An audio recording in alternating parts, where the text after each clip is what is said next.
नमस्कार दोस्तों, यूपीपीसीएस कर्तव्य पथ के चैनल पर आप लोगों का स्वागत है। आज की वीडियो में हम जानेंगे रतन टाटा जी के बारे में, जिनका 86 ईयर की उम्र में निधन हो गया है और भारत देश ने एक अपना प्रतिभाशाली रत्न खो दिया है। तो अगर मैं कुछ शब्दों में इनका सार निकालूं तो देखिए, एक युग का अंत हो चुका है, आप ऐसा समझिए, क्योंकि ऐसी पर्सनैलिटी युगों युगों में एक बार पैदा होती है और इनका जो वॉइड क्रिएट हुआ है रतन टाटा जी के जाने के बाद, उसको भर पाना बहुत ही मुश्किल है। तो देखिए, इन्होंने बहुत अच्छी अच्छी बातें कही थी, बहुत कोट्स बताए थे और इनकी जो पर्सनैलिटी थी उससे हम बहुत कुछ सीख सकते हैं। तो रतन टाटा जी के बारे में कुछ बातें करेंगे और इससे ये भी देखेंगे कि हमारे एग्ज़ाम के लिए कुछ चीज़ें इंपॉर्टेंट हो सकती हैं इनकी बातें, हमारी खुद की इंडिविजुअल लाइफ के लिए कुछ चीज़ें इंपॉर्टेंट हो सकती हैं। अगर हमें मीनिंगफुल लाइफ जीनी है, समाज में सौहार्दता लेके आनी है, देखिए इतनी भागदौड़ भरी ज़िंदगी में कुछ ऐसी बातें रतन टाटा जी ने बोली थी कि उससे हम क्या कर सकते हैं, समाज में सॉलिडरिटी को प्रमोट कर सकते हैं। ठीक है, इवन अगर आपको मैं एक बात बताऊं, ये आप सबको पता होगा, बिजनेस घराने से बिलोंग करते थे, बट यहाँ पे रतन टाटा जी का ये कहना था कि अपने जो इनके बिजनेस राइवल्स हैं उनसे कभी भी घृणा मत करो, उनको साथ लेके चलो। तो कुल मिला के यहाँ पे रतन टाटा जी के बहुत सारे वर्ड्स ऑफ विजडम की बात करेंगे जो हमें इंडिविजुअल पर्सनैलिटी को ग्रो करने में और साथ ही साथ नेशन को ग्रो करने में भी हेल्प होगी। तो देखिए, सबसे पहले मैंने आपको बताया कि बिजनेस घराने से बिलोंग करते थे। ठीक है, अब ये भारत देश में क्यों मशहूर थे, तो उसके पीछे दो कारण थे। एक रतन टाटा जी के अंदर लीडरशिप क्वालिटी थी, मतलब फ्यूचरिस्टिक विजनरी लीडर थे। दूसरा, जो भी काम करते थे देश के लिए समर्पण रहता था उनका काम। तो इन दो कारणों की वजह से क्या हुआ, इन्होंने भारत देश के हर व्यक्ति की लाइफ को टच किया, प्रभावित किया और भारत देश के विकास में महत्वपूर्ण योगदान दिया, इसलिए ये बहुत मशहूर थे। ठीक है, अच्छा, अब इनके जाने के बाद एक युग का अंत हो चुका है, ये चीज़ आपको समझ में आ गई होगी, क्योंकि देखिए ऐसे लोग सालों में पैदा होते हैं। तो रतन टाटा जी को सबसे पहले भावपूर्ण श्रद्धांजलि, इसके बाद हम कुछ चीज़ें इनके बारे में जान लेते हैं, क्योंकि इनके जो वर्ड्स थे वो आगे आने वाली जनरेशन को इंस्पायर करते रहेंगे और हमें भी बहुत कुछ सीखना है इससे। तो देखिए, सबसे पहले तो मेन चीज़ कि टाटा ग्रुप को जो ग्लोबल रिकॉग्निशन दिलाई थी, टाटा ग्रुप को ग्लोबल रिकॉग्निशन रतन टाटा जी के फ्यूचरिस्टिक विजन की वजह से ही मिली थी। ये बिल्कुल कितने भी अमीर हों, रतन टाटा जी बहुत अमीर थे फिर भी ग्राउंडेड रहते थे, ज़मीन से जुड़े हुए रहते थे और हमेशा एथिकल वैल्यूज़ में बिलीव रखते थे। तो अब हम इसमें देखते हैं इस वीडियो में कुछ इंपॉर्टेंट कोट्स के बारे में, क्या क्या इन्होंने बात की रतन टाटा जी ने। देखिए, इंडिया के बारे में इनके कुछ व्यूज़ थे, उसको समझेंगे हम। किस तरीके का माइंडसेट होना चाहिए इंडिविजुअल का, वो समझेंगे। डिसीजन मेकिंग के लिए तो आप ये देखिए, रतन टाटा जी ने बहुत सारी ऐसी बातें की। तो यहाँ पे हमारा जो प्रोस्पेक्टिव होगा इसको समझने का सिविल सर्वेंट के प्रोस्पेक्टिव से होगा। देखिए, सिविल सर्वेंट की अपनी लाइफ होती है, एक पब्लिक लाइफ होती है, एक प्राइवेट लाइफ होती है। तो देखिए, सिविल सर्वेंट के पास बहुत प्रेशर रहता है। अगर रतन टाटा जी की वैल्यूज़ को कोई सिविल सर्वेंट अडॉप्ट कर ले तो उसकी लाइफ में क्राइसिस नहीं आएंगे। तो हम यहीं अपने GS4 के जो पेपर है उसको आधार मानते हुए रतन टाटा जी ने जो जो बातें कही, वर्ड्स ऑफ विजडम दिए, उनको समझेंगे। ठीक है, तो मैंने अभी बताया कि डिसीजन से रिलेटेड रतन टाटा जी ने बात की। रतन टाटा जी ने ये कहा कि हमें साथ में लेके चलना है, सबको अकेले चलना नहीं है, साथ में लेके चलना है। ये भी समझेंगे ऐसा क्यों बोलते थे वो। उसके बाद वर्क लाइफ इंटीग्रेशन की बात करते थे। आज हम बात करते हैं कि वर्क लाइफ में बैलेंस होना चाहिए, तो रतन टाटा जी कहते थे वर्क लाइफ इंटीग्रेशन होना चाहिए। अभी डिटेल में सब समझेंगे, एक बार मोटा मोटा आइडिया ले रहे हैं कि क्या क्या बातें कहीं। इसके अलावा वो कहते थे, अगर आपको कोई घाव दे, घाव मतलब आपकी कोई बुराई करे या आपको क्रिटिसाइज करे, तो आप अपने विजडम का यूज कैसे करेंगे, उससे कंस्ट्रक्टिव चीज़ें कैसे निकाल सकते हैं। इसके अलावा बिजनेस एथिक्स को प्रमोट किया। वो कहते थे, ज़िंदगी में अगर आपको आगे बढ़ना है तो रिस्क लेना पड़ेगा। जिसने रिस्क ही नहीं लिया वो तो हमेशा फेल ही है, लेकिन आपको रिस्क लोगे तो आप ज़िंदगी में आगे बढ़ोगे, तभी आपको रिवार्ड मिलेगा। तो इतनी सारी वैल्यू, पावर के बारे में बात करते थे, वेल्थ के बारे में बात करते थे, करेज को इम्पोर्टेंस देते थे और सबसे इम्पॉर्टेंट चीज़ फैमिली। देखिए, फैमिली को प्रायोरिटी देना बहुत ज़रूरी है। इतनी भाग दौड़ भरी ज़िंदगी में हम फैमिलीज़ वैल्यू भूलते जा रहे हैं।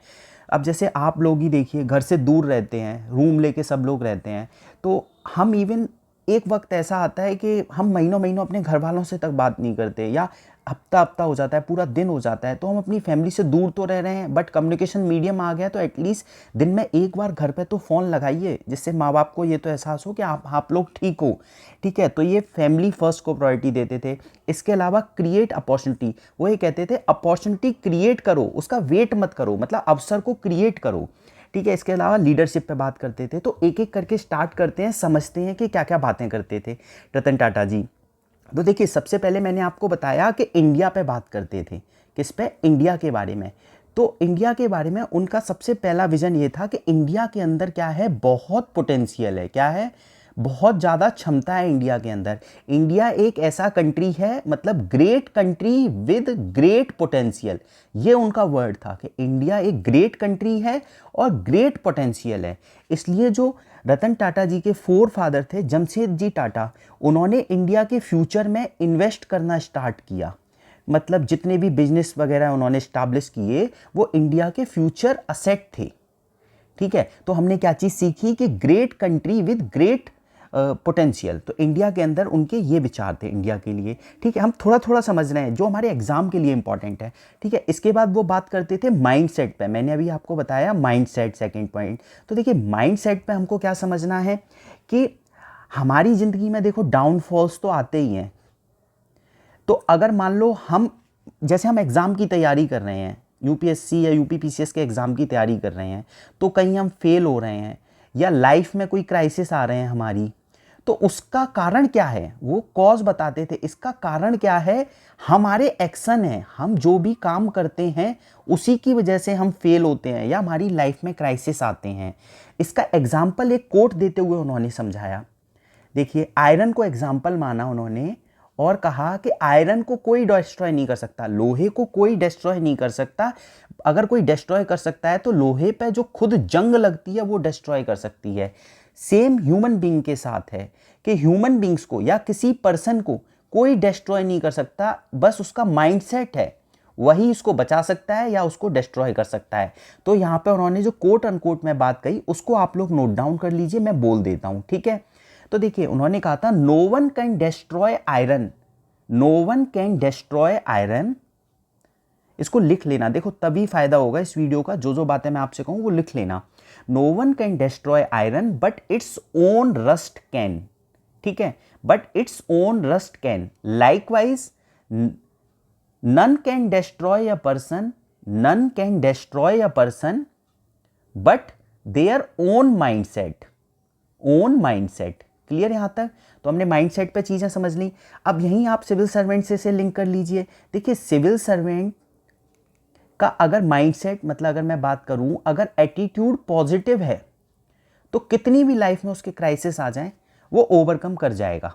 तो हमें अपना माइंडसेट हमेशा पॉजिटिव रखना है। ठीक है, तभी हमारे एक्शन ठीक होंगे। अगला डिसीजन के ऊपर बात करते हैं रतन टाटा जी। क्या? डिसीजन।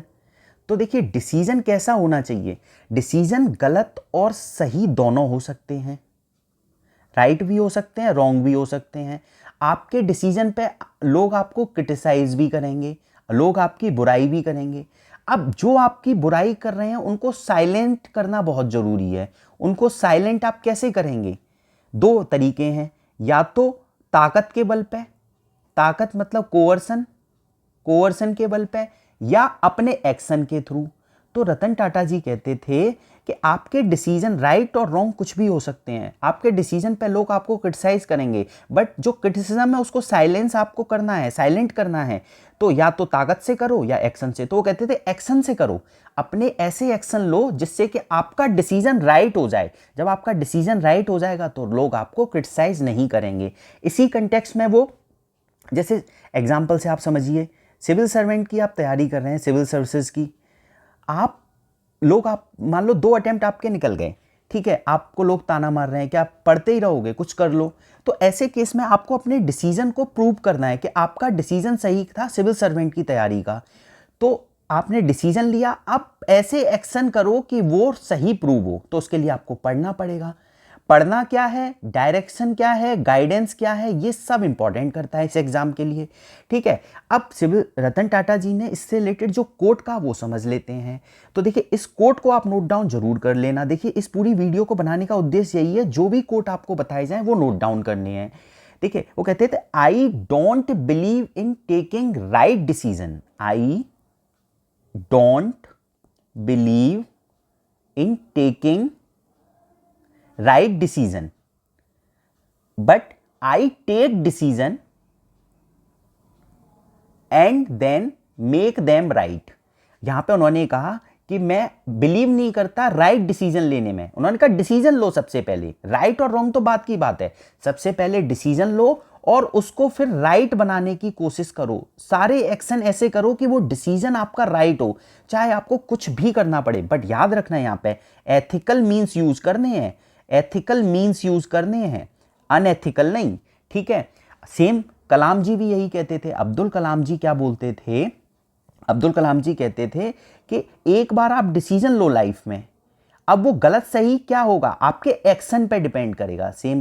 सेम रतन टाटा जी बोलते थे, I don't believe in taking right decision, I take decisions and then make them right. Clear यहां तक? तो देखिए यहां पे हमने 3 चीजें समझ ली। चौथा है walking together versus walking alone, ये चौथा पॉइंट है। तो यहां पे रतन टाटा जी कहते थे कि मैं बिलीव करता हूं, किस चीज में बिलीव करता हूं कि लोगों के साथ काम करो, वर्किंग विद अदर्स, लोगों के साथ मिलके काम करो, चाहे वो आपके फैमिली मेंबर्स हों, चाहे बिजनेस राइवल्स हों, मतलब बिजनेस में आपके कॉम्पिटिटर हो, या कोई भी पॉलिटिशियन ग्रुप हो या पॉलिटिकल पार्टी हो, सबके साथ मिलके काम करो। तभी आपने देखा होगा रतन टाटा जी, शायद ही ऐसी और कोई पर्सनैलिटी होगी जिसको कोई हेट करता होगा। रतन टाटा जी को कोई भी पॉलिटिकल पार्टी हेट नहीं करती, नो हेटर्स, इवन एक हेटर्स आपको नहीं मिलेगा इनका। ठीक है, तो यहां पे उन्होंने क्या कहा कि हमें दूसरों के साथ मिलके काम करना है। तो ये बिजनेस फैमिली से बिलोंग करते थे, बिजनेस घराने से, तो ये कहते थे फैमिली मेंबर्स को साथ मिलके काम करना है, बिजनेस राइवल्स के साथ काम करना है और पॉलिटिशियंस के साथ मिलके काम करना है। इस कंटेक्स्ट में उनका कोट इंपॉर्टेंट है। फिर मैंने आपको चीजें बताऊंगा और वो कोट याद रखना है। कोट क्या है? If you want to walk fast, if you, very very important है, अगर आप तेज चलना चाहते हैं, if you want to walk fast walk alone. वो कहते थे अकेले चलो तो आप क्या चलोगे? तेज चलोगे। But if you want to walk far, मतलब if you want to walk far, अगर दूर तक चलना चाहते हो तो वॉक टुगेदर, दूसरों के मतलब मिलकर साथ चलो। वेरी इंपॉर्टेंट कोट, याद रखना। ठीक है, तो कोट बहुत इंपॉर्टेंट है, याद रखना। If you want to walk fast, तेज चलना चाहते हो अकेले चलो। If you want to walk far, दूर तक चलना चाहते हो तो साथ चलो। देखिए एग्जाम की तैयारी में भी यही है, हम सिविल सर्वेंट के एग्जाम की तैयारी करते हैं, मेरे सारे एग्जाम्पल आपस से ही रिलेटेड हैं जिस एग्जाम की हम तैयारी कर रहे हैं। देखिए इस एग्जाम में आप अगर तेज चलना चाहते हो तो अकेले चलो, अगर दूर तक जाना चाहते हो तो साथ चलो। तेज चलने का मतलब ये है, मान लो आप अनएथिकल मीन्स यूज कर रहे हो और कंपटीशन कर रहे हो, अनहेल्दी कंपटीशन कर रहे हो और तेज चल रहे हो। ठीक है, बट अगर साथ मिलके चलोगे, ग्रुप स्टडी करोगे, देखो इंडिविजुअल स्टडी भी जरूरी है, ग्रुप स्टडी भी जरूरी है, इस एग्जाम की सब रिक्वायरमेंट्स हैं। ठीक है, तो क्या होगा, आप दूर तक चलोगे, लाइफ में आपके क्राइसिस नहीं आएंगे, अनहेल्दी कंपटीशन कभी नहीं करोगे, हेल्दी कंपटीशन करो, सबके पास इक्वल प्लेटफॉर्म हो तब। ठीक है, जैसे आपको कोई चीज़ अच्छी लगती है तो शेयर करो उसको। भाई कोई चीज़ अच्छी लग रही है, आप अकेले अकेले सीखोगे, अगर आपको लग रहा है कोई आपका दोस्त सीख जाएगा तो उसमें कोई हानि नहीं है। यही रतन टाटा जी यही कहते थे कि साथ मिलके चलो किसी भी चीज़ के लिए। ठीक है, तो कोट हम याद रखेंगे, if you want to walk fast walk alone, but if you want to walk far walk together. ठीक है, आगे चलते हैं। पांचवें पॉइंट में वो क्या कहते थे, work life integration versus work life balance. तो हमें यहां पे क्या याद रखना है कि वो इंटीग्रेशन की बात करते थे, जबकि हम क्या बात करते हैं आजकल की दुनिया में, वर्क लाइफ में बैलेंस होना चाहिए। तो वो इंटीग्रेशन की बात क्यों करते थे रतन टाटा जी, इस पर वो पॉइंट देते हैं। देखिए अगर हम दोनों चीज़ों को साथ लेके चलेंगे तो लाइफ हमारी क्या हो जाएगी, ईजी हो जाएगी। कैसे, वो भी बताऊंगा। मीनिंगफुल हो जाएगी, वो बोलते थे, प्रोडक्टिव होगी और फुलफिलिंग होगी। तो वर्क लाइफ का इंटीग्रेशन करो, और दोनों एक दूसरे को कॉम्प्लीमेंट करते हैं। अगर आप इनको आइसोलेट कर दोगे तो आपकी पब्लिक लाइफ और प्राइवेट लाइफ में डिस्टरबेंस आ जाएगा। अब जब डिस्टरबेंस, किसी एक लाइफ में डिस्टरबेंस आएगा तो दूसरी ऑटोमेटिकली इंपैक्ट हो जाती है। इसलिए दोनों को इंटीग्रेट करके चलो। दोनों को इंटीग्रेट करके चलोगे तो मीनिंगफुल लाइफ होगी, प्रोडक्टिव लाइफ होगी, फुलफिलिंग लाइफ होगी, आपकी लाइफ में ईजियर होगा। सिविल सर्वेंट के केस में भी यही कहा जाता है, तो ये आपको याद रखना है। ठीक है, अगले पॉइंट में रतन टाटा जी क्या बोलते थे? अगले पॉइंट में बोलते थे कि अगर आपको कोई घाव दे रहा है तो उसको आप अपना विजडम यूज कैसे करोगे उस घाव में। घाव मतलब आपको कोई क्रिटिसाइज कर रहा है या आप किसी कंट्रोवर्सी में फंस गए, आपको कोई क्रिटिसाइज कर रहा है या आप किसी कंट्रोवर्सी में फंस गए। ठीक है, तो ऐसे केस में उन्होंने कहा कि अपने क्रिटिसिज्म को तो आप एक्सेप्ट कर लो, किसी कंट्रोवर्सी में मत फंसो। ठीक है, और जो आपका फोकस है वो क्लियर रहना चाहिए। आपका फोकस क्या है कि आपको राइट चीजें करनी है जिंदगी में, right things, do right things in your life. यहीं पे उनका कोट निकल के आता है। ये कोट फिर मैंने बताया आपको लिखना है। बेसिकली ये वीडियो इसलिए बनाई गई है कि आप अपने एग्जाम में इन कोट्स को यूज कर सको। देखिए कोट क्या है, टेक, अगर मान लो आपको कोई घाव दे रहा है, यहाँ पे घाव का मतलब ये है आपको कोई क्रिटिसाइज कर रहा है, तो इस कंटेक्स्ट में उनका रतन टाटा जी का कोट था, take the stones people throw at you, take the stones people throw at you. लोगों ने आपके ऊपर पत्थर मारे, उन स्टोन्स को आप कलेक्ट कर लो और उनसे क्या बनाओ, एक मॉन्यूमेंट बनाओ, and use them to build a monument. ठीक है, एक बार रिपीट कर दे रहा हूं, take the stones people throw at you and use them to build a monument. ठीक है, इसके बाद बिजनेस एथिक्स में मैं आपको बता चुका हूं। बिजनेस एथिक्स में रतन टाटा जी बोलते थे कि मैं ऐसे लोगों को एडमायर करता हूं जो बिजनेस में सक्सेस हैं, बट मुझे जैसे ही पता लगेगा उन्होंने बिजनेस अनएथिकल मींस से अचीव की है सक्सेस, या रूथलेस कंपटीशन किया है, अनहेल्दी कंपटीशन करके ये सक्सेस अचीव किया है, तो मैं उनको फिर एडमायर नहीं करूंगा। तो बिजनेस एथिक्स को वो प्रमोट करते थे।